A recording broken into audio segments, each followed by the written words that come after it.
Welcome to Impact Wrestling. Now, I got some stuff to say before I get started this review. I'm going to try and make it as short as possible, but you guys know my reviews, they're long. I don't get what's wrong with me. I'm making these long reviews. I never want to make them long, and I'm doing it. I'm hoping you guys are enjoying it, though. But first things first, Hardcore Justice. It comes out, what was it, Saturday at 3 o'clock Eastern Standard Time. I am not going to be watching it. I will be doing WrestleMania, mainly due to the fact if I watch it for the amount of hours, which could be 2 to 3 hours, Hardcore Justice, I think it's going to be 2 to 2.5 hours, Hardcore Justice. That will leave me almost barely any time to film and edit and then put it up before WrestleMania. I don't want that stress. So I'll probably watch it Sunday, and then I'll be able to look at it, record, and upload. That will probably be a better option for me because I don't want to get stressed out on a Saturday. I just don't. Now, this show, it doesn't really lead a lot into Hardcore Justice other than the matches. Some of the matches, some of the storylines does lead to rebellion. That's okay. Not much though. It feels like it's needing a little more, and they're probably going to build more up into it because I think they only got 2 weeks left. And I hope they're going to get it done right. But we'll find out soon. Now, because of a situation before Impact aired, and I'll be explaining that at the, well, you know what? I'm going to do it now. I didn't see the match. I saw only a small piece of what happened with Rosemary, and I believe it was with Havea as well as Havoc. I don't know who she was challenging with. Well, not challenging with, but challenging against. I did see Tennille Dashwood. I don't know who else was there. I just didn't see them because by the time I saw it, it was too late. Now, this is where things get interesting. This is the first story of this show. The other one is Jazz, and I'll talk about her later. But this one is very unusual. At near 7 o'clock at night, I get a knock on my door. I'm shocked. And as you guys know, I've been having problems with anxiety and depression, so hearing that got me very anxious. But a guy who works for Verizon because, here's the deal. In my building, my cable sucks. And now Verizon has just installed some equipment in the building for Fios. First time, really cool. I have been considering switching, but I have been reluctant to do it because of what's been going on with the pandemic and my own anxieties. Guess what? A guy from Verizon who is a rep, well, more like, not a rep, but a guy who works for the company trying to get commission by trying to get you to sign up, knocked at my door, but it wasn't an ordinary guy. He is a wrestler. Now, I'm going to put a picture of him in my face, and his name is Miguelito. His wrestling name. And I'm going to leave a connection because he works at House of Glory. Yeah, the guy that I met, I'm sorry, I can't remember your name, guy.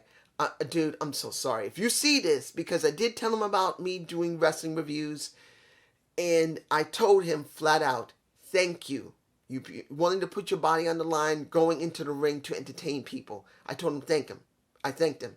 He's 20 years old. He's young. He's just starting in the business. And I hope he gets somewhere. I honestly, if you do see this, one, thank you for putting up with my old ass because I was very, very anxiety ridden. 2, thank you for helping me to get this stuff done because I know it was a lot of stress on your part because you were being very kind. And 3, I am very thankful to meet you. I've only met one person who knew somebody who was a wrestler, and I told you who she was a little bit, that she was a nut. But guys, this is something very rare for me. Look, I don't bring religion and stuff into this show or anything, but I got to do it in this respect. The things I believe in. I'm not Christian anymore. I follow the Great Spirit, Native American culture. And for me personally, I've always tried to follow the old ways. It's not closely, but in the hopes that I'm honoring the people that I love. And I've needed something to help me a little bit. I didn't want to be so stressed. I wanted to feel like what I've been doing has meant something to help others, to be useful. And I get a knock on my freaking door. And it's not just a Verizon guy, because I'm paying almost $100 some odd dollars for crappy cable, but I'm going to get possible files if I don't freak out and not do it. And he's a wrestler in training, of course. He's still working at it, and you'll see the connection below. So, Miguelito, I believe I'm pronouncing his name. If I'm botching your name, I'm so sorry. If you're going to learn, if you watch this show, dude, that I botch names bad. Not because I'm stupid, but I'm just the way I am. You never know you're going to get with me. But honestly, it was a gift to meet a guy that helped me, hopefully, that I don't freak out and not get the files.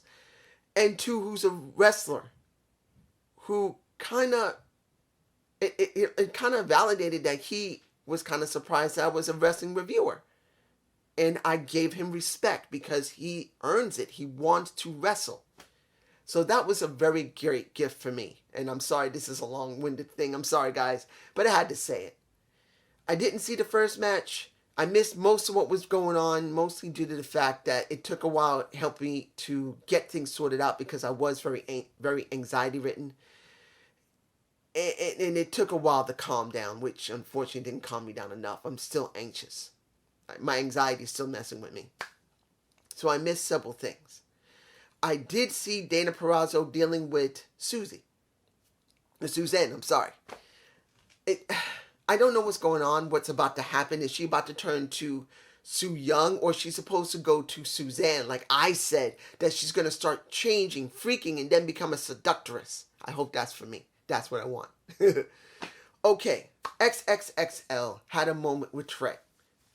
XXXL wanted to rub it in his face and wanted to say, hey, you're messing with Sammy. I thought you were not like that. And I thought you got passion. And basically, they're going to have a match.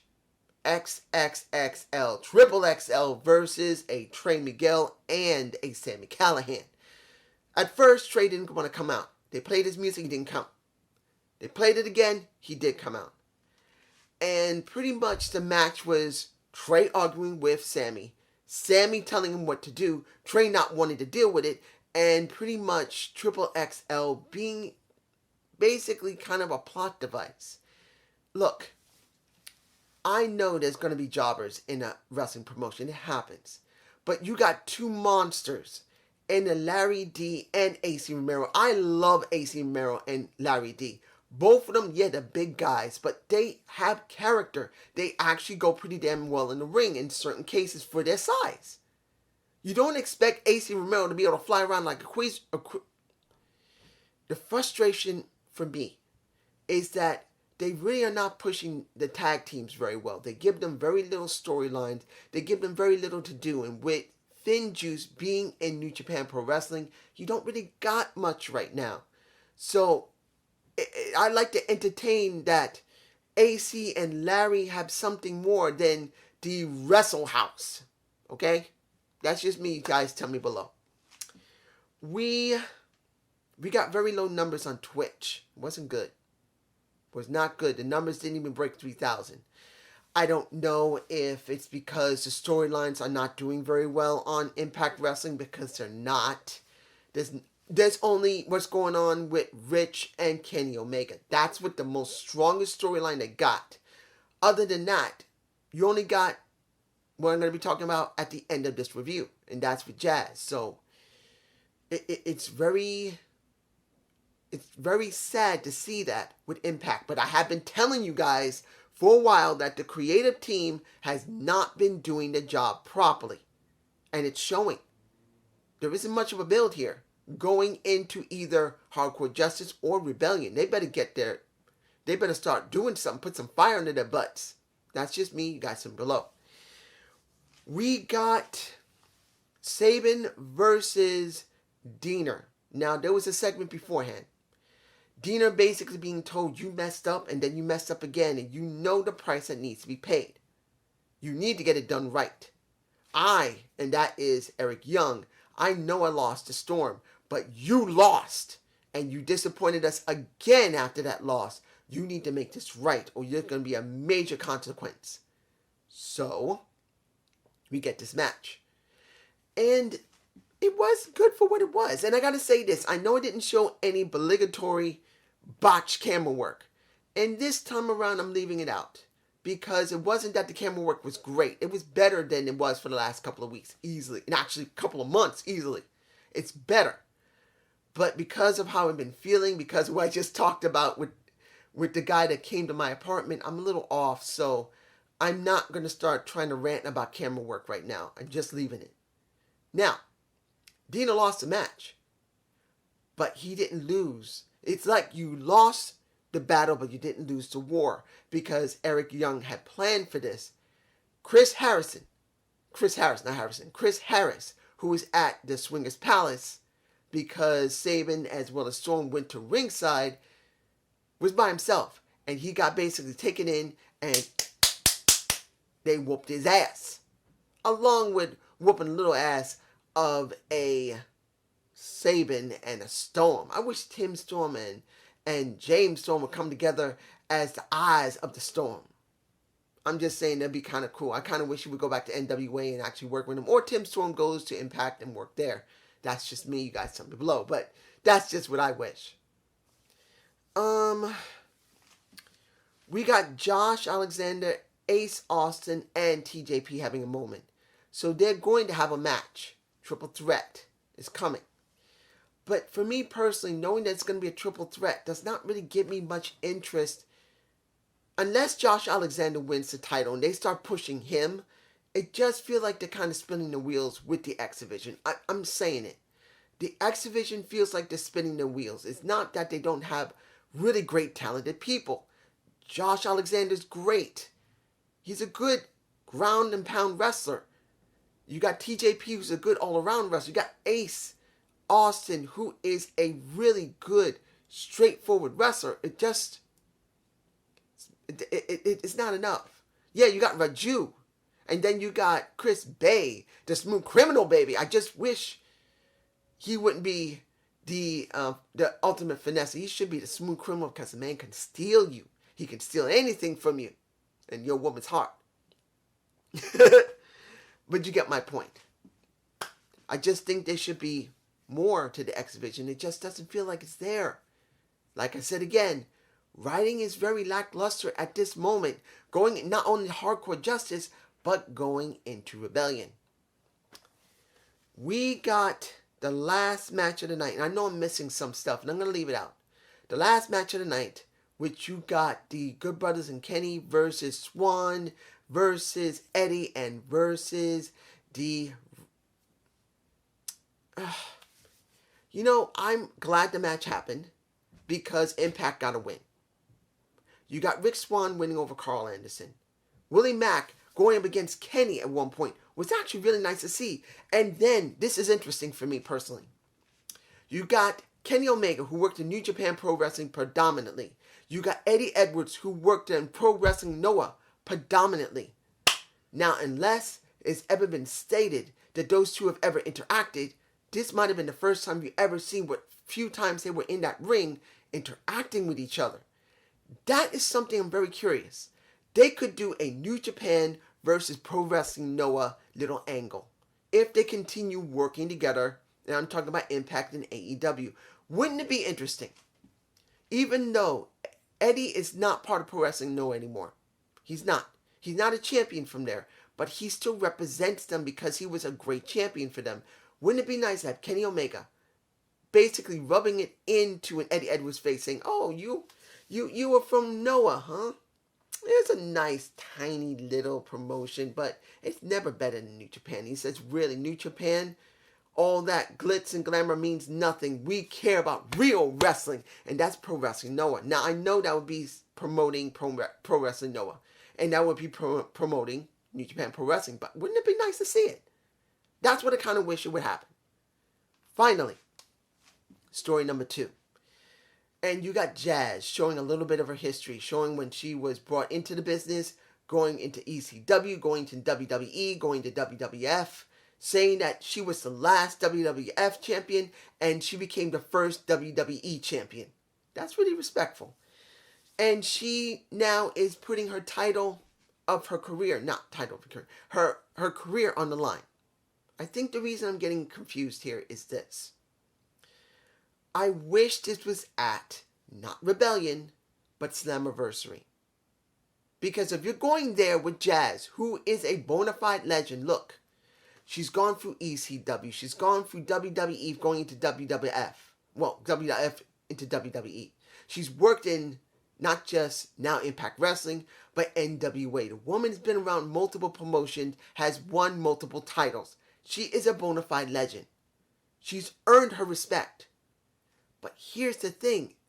If she's earned her respect, shouldn't this culminate in Slammiversary? Not Rebellion. That's what I'm thinking here, guys. This shouldn't be happening. Not at Rebellion. Or not at Hardcore Justice. Nowhere. It should happen at Slammiversary to give Jazz a payout. Not about just money, but just respect and recognition. Whether she wins or loses. And to be honest, I'm going to say this truthfully. Should she win the title? Yes. You know why? Because Dana Purrazzo has been on top for so long, she's got no challengers. She's gone through everyone on the roster. She needs a new change. Kind of like what happened with Tessa Blanchard when she went through everybody, and then finally she loses that title and had to go through everybody again with a different mindset, trying to be more than what she was. That's what Dana Purrazzo needs now. She's been on top long enough. She's got to drop the title to somebody. And then she's going to have to go through all the women again, angry, frustrated, and maybe get a little bit of character development, counting if she stays in the company. This is what I think needs to happen. You got to let either Jordynne Grace or Jazz win that damn title and let Dana Purrazzo just stew, get angry, have segments, have stories, or something. Because as it stands now, what has she got? 0. She's got no challengers. And she really doesn't have a real story other than now Jazz putting her career on the line. I really believe they need to do more with her. But that's just me. And I hope you enjoy this Impact Wrestling. And take a look at the guy that I just mentioned at the early stages of this video. He's a nice guy. And I really hope he does get somewhere. And I am making Gump Report number 10. And it will be about the Bellas going into Hall of Fame. And I will talk about a couple other people that's going in the Hall of Fame. Already did, but that's what I'm going to talk about. Peace.